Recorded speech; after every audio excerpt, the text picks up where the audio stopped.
نکاح کے موقع پر جو خطبہ عربی میں پڑھا جاتا ہے، آپ صلی اللہ علیہ وسلم نے پڑھا، اس خطبے کے اندر 3 آیتیں پڑھی. میں بس ان 3 آیتوں کا ترجمہ آپ کے سامنے رکھتا ہوں، پھر انشاءاللہ خطبہ ہو کر قیام قبول ہو جائے گا. پہلی آیت پڑھی جاتی ہے سورۃ نساء کی آیت نمبر 1 ہے.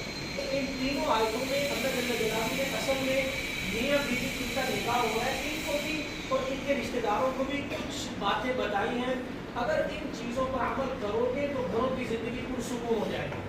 پہلی آیت میں حکم دیا یا ایھا الناس، اے لوگو اتقوا ربکم، اپنے رب سے ڈرو.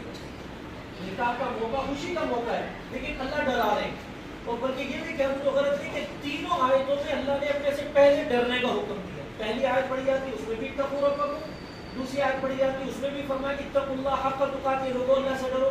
تیسری آیت پڑھی جاتی اس میں بھی اتقوا اللہ وقولوا قولا سدیدا، اللہ سے ڈرو. یعنی اللہ یہ سبق دے رہے خوشی کے موقع پر بھی اللہ سے ڈر کے خوشی منانی ہے، خوشی میں بھی حد سے آگے نہیں بڑھنا. شریعت نے جہاں منع کیا وہ کام نہیں کرنا. تو ایک تو تقوی کا حکم یہ دیا.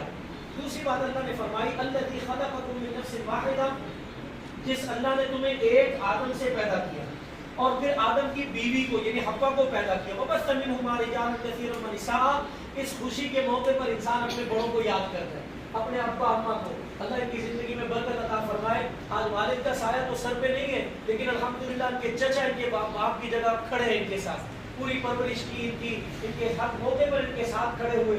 اللہ ہمارے اس بھائی کو مزید خوشیاں نصیب فرمائے، آئندہ زندگی کے ہر دکھ سے بچائے، زوجین کو آپس میں محبت نصیب فرمائے. تو آپ صلی اللہ علیہ وسلم نے جو آیت پڑھنے کا حکم دیا اس میں بھی اللہ اپنے آبا و اجداد کو یاد کرنے کا حکم دے رہے ہیں. اما حوا اما ابا آدم کے اولاد ہیں ہم سب. اللہ فرماتے ہیں واتقوا اللہ، پھر اس آیت کے آخر میں فرمایا اللہ سے ڈرو الذی تساءلون بہ، جس اللہ کے نام لے کر تم دوسروں سے اپنا کام نکلواتے ہو. اللہ کے نام پر لڑکی کو حاصل کر رہے ہو، اللہ کے نام پر لڑکی نے اپنے دلہے کو قبول کیا. گویا اللہ ڈرا رہے ہیں کہ میرے نام پر میرا واسطہ دے کر بچی کو حاصل کر رہے ہو، آئندہ اس کے حقوق کا خیال رکھنا ہے. صرف یہ نہیں ہے کہ زبان سے قبول ہے قبول ہے قبول ہے 3 دفعہ نکال دیا، نہیں، آئندہ پوری زندگی کی ذمہ داری اٹھائی جائے، بلکہ ایک نیا خاندان جو تشکیل پائے گا.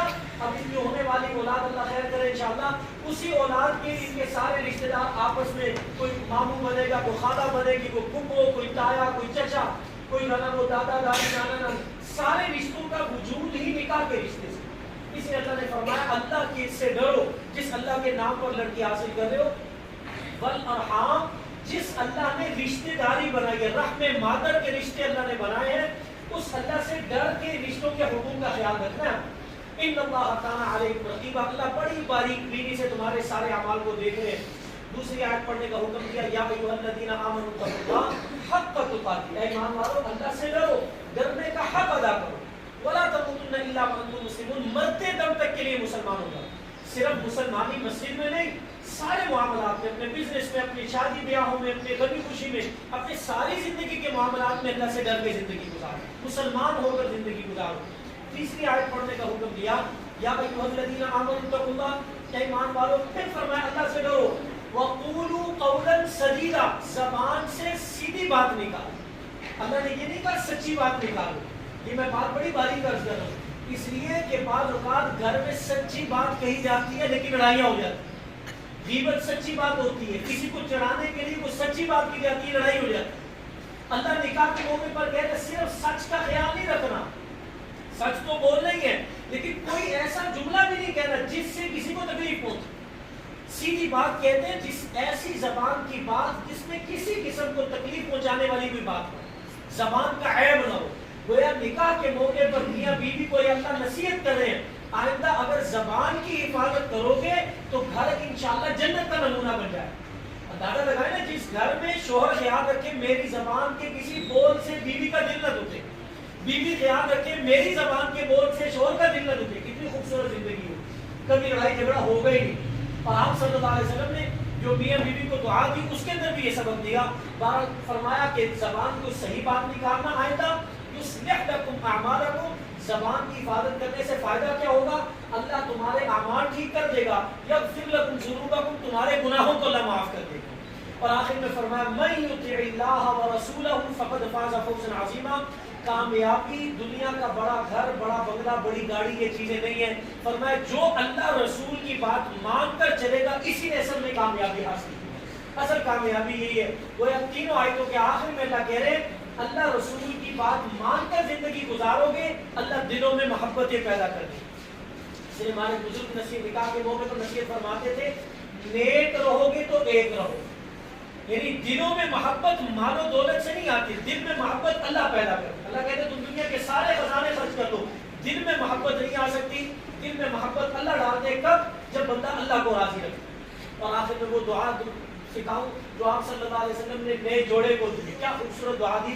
فرمایا جب بھی دلہا دلہن ملے ان کو یہ دعا دو ان الفاظ کے ساتھ بارک اللہ لنا، یا اللہ ہم سب کو برکت دے، وبارک علیکما ان دونوں کو برکت دے، وجمع بینکما فی خیر دونوں کو بھلائی پر جمع کر دی. جس کو شوہر بھلائی سمجھے بیوی بھی اسی کو اچھا سمجھے، جس کو بیوی اچھا سمجھے شوہر بھی اس کو اچھا سمجھے. کیا خوبصورت زندگی ہوتی. آپ صلی اللہ علیہ وسلم زندگی گزار کے دکھائی. گھر میں آئے ایک دن امی جان عائشہ رضی اللہ عنہ پانی پی رہی تھی. فرمایا عائشہ رضی اللہ عنہ آپ صلی اللہ علیہ وسلم اپنی بیوی کو گھر میں پتہ کیا کہتے تھے؟ کہتے تھے حمیرہ میری محبوبہ. یہ لفظ آتا ہے حضور ایسے گھر میں بیوی کو پکا بڑے میٹھے لفظ سے. فرماتے عائشہ رضی اللہ آپ کیا کر رہی ہیں؟ عرض کہ حضور میں پانی پی رہی ہوں. فرمایا اپنا بچا ہوا پانی مجھے بھی دینا. حضرت امی جان عائشہ رضی اللہ عنہ فرماتی میں بچا ہوا دینے لگی. حضور نے فرمایا عائشہ نہیں مجھے بتائیں کہاں آپ نے ہونٹ لگائے تھے میں بھی وہی ہونٹ لگا کے آپ کا جھکا پانی پیوں. گھر میں بیوی کے ساتھ یہ سلوک کرنے کا حکم دیا. دسترخوان پہ بیٹھے آقا صلی اللہ علیہ وسلم نے اپنے ہاتھ سے لقمہ توڑا بیوی کے منہ میں ڈالا. آج ہمیں یہ اپنی بیوی کے ساتھ کرنے کے بعد کا شرم آتی ہے. آپ اس سے محبت بڑھتی ہے. اپنے ہاتھ سے بیوی کے منہ میں لقمہ ڈالا. امی جان عائشہ رضی اللہ عنہ فرماتی میرا دل چاہتا تھا میں پورا لوں. انہوں نے فرمایا نہیں عائشہ آدھا آپ کاٹیں آپ کا جھکا لقمہ میں محمد صلی اللہ علیہ وسلم کا. ایک دفعہ غزوے سے واپسی پر اپنی زوجہ سے کہتے ہیں آج میری اور آپ کی دوڑ لگتی. اپنی بیوی کے ساتھ کھیل نہیں جنگل میں دوڑ لگ رہی. حضرت عائشہ فرماتی ہے میں آگے نکل گئی. آپ علیہ الصلوۃ والسلام مسکرائے. کوئی یہ نہیں کہا تم نے مجھ سے یہ کیا وہ کیا. فرماتی میں آگے نکل گئی. کچھ عرصے کے بعد دوبارہ غزوے سے واپس آ رہے تھے. فرمایا عائشہ صحابہ سے فرمایا آپ آگے چلے گئے آگے چلے گئی. فرمایا آج میری آپ کی دوبارہ دوڑ لگی. پھر دوڑ لگائی. دوسری مرتبہ میں آپ صلی اللہ علیہ وسلم آگے نکل کے اپنی اہلیہ سے ہنس کے مسکرا کے فرمایا یہ وہ پچھلی والی جیت کا بدلہ میں نے لے لیا. یہ ایسا خوبصورت دین ہے ہمارا. گھر میں اپنی بیوی کے ساتھ کھیلنا بھی عبادت قرار دی.